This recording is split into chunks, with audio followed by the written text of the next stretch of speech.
मुंबई एक ऐसा शहर जो सपनों को आसमान देता है और गलतियों को कब्र तक पहुंचा देता है। आर के कॉरपोरेशन की 50 मंजिला इमारत आज भी रोज की तरह चमक रही थी, लेकिन उस चमक के अंदर मौत सांस ले रही थी। कंट्रोल रूम में लाल बत्तियां पागलों की तरह झपक रही थीं। सायरन की आवाज दिल की धड़कनों से तेज थी। अगर इस मशीन को 12 घंटे के अंदर ठीक नहीं किया गया तो यह पूरा रिएक्टर ब्लास्ट हो जाएगा। इंजीनियर की आवाज कांप रही थी। और ब्लास्ट हुआ तो आधी मुंबई खत्म हो जाएगी साहब। पूरे कमरे में सन्नाटा छा गया। यह कोई साधारण मशीन नहीं थी।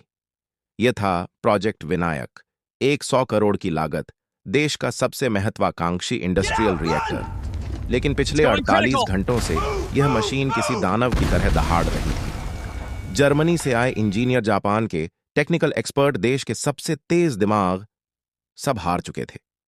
आर्यन खन्ना, अहंकार का बादशाह, कंट्रोल रूम के शीशे के पीछे खड़ा था। आर्यन खन्ना 29 साल का नौजवान, हजारों करोड़ की संपत्ति, आंखों में घमंड और दिल में सिर्फ मैं। पसीने से भीगा हुआ चेहरा, कांपते हाथ, लेकिन जुबान अब भी जहरीली। मुझे बहाने नहीं चाहिए, वह चिल्लाया। अगर यह मशीन फटी तो मैं सड़क पर आ जाऊंगा। मेरी इज्जत, मेरी पहचान, सब कुछ इसी मशीन से जुड़ा है। जर्मन चीफ इंजीनियर ने सिर झुका लिया। मिस्टर आर्यन, यह तकनीकी खराबी नहीं है। यह कुछ ऐसा है जो मशीनें नहीं समझ पा रही। हमारे पास 12 घंटे हैं, उसके बाद सिर्फ राख बचेगी।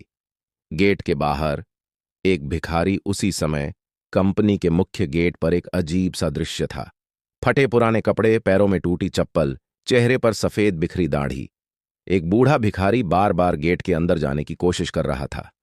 अरे ओ बुढ़े, गार्ड ने धक्का देते हुए कहा, यहां भीख नहीं मिलती। बूढ़ा गिर पड़ा, मगर उठा। मूर्ख मत बनो। उसकी आवाज में अजीब सा विश्वास था। वह मशीन फट जाएगी, उसका प्रेशर गेज झूठ बोल रहा है। मुझे अंदर जाने दो, मैं उसे ठीक कर सकता हूं। गार्ड हंस पड़े। 100 करोड़ की मशीन और यह भिखारी ठीक करेगा? धक्का, इस बार जोर से। बूढ़ा सड़क किनारे लगे बोर्ड से टकराया। माथे से खून बहने लगा। वह वहीं बैठ गया। कोई नहीं जानता था कि उस भिखारी के पसीने में इसी कंपनी की नींव की गंध थी। मौत की उलटी गिनती अंदर मशीन दहाड़ रही थी। तापमान 150 डिग्री पार कर चुका था। इंजीनियर फाइलें छोड़कर भाग रहे थे। सायरन बदला, अंतिम चेतावनी।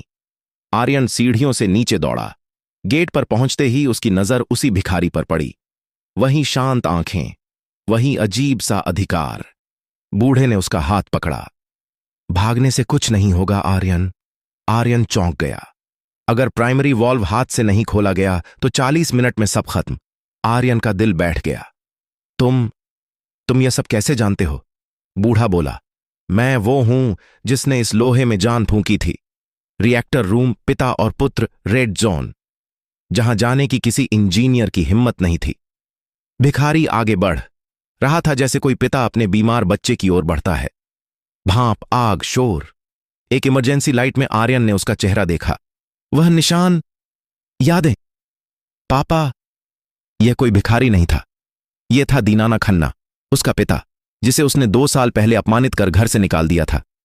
भावनाओं को बाद में रखना, दीनाना जी बोले। अभी हजारों जान बचानी है। हथौड़ा उठा। ढाड़ ढाड़ ढाड़। लीवर खींचा गया। मीटर की सुई लाल से पीली, फिर हरी।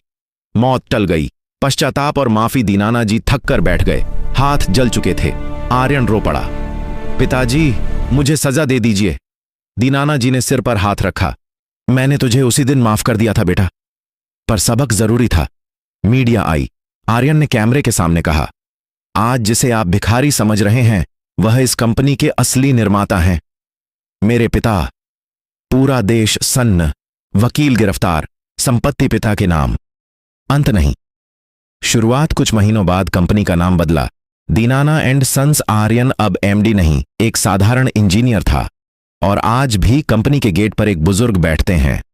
भिखारी नहीं, मार्गदर्शक।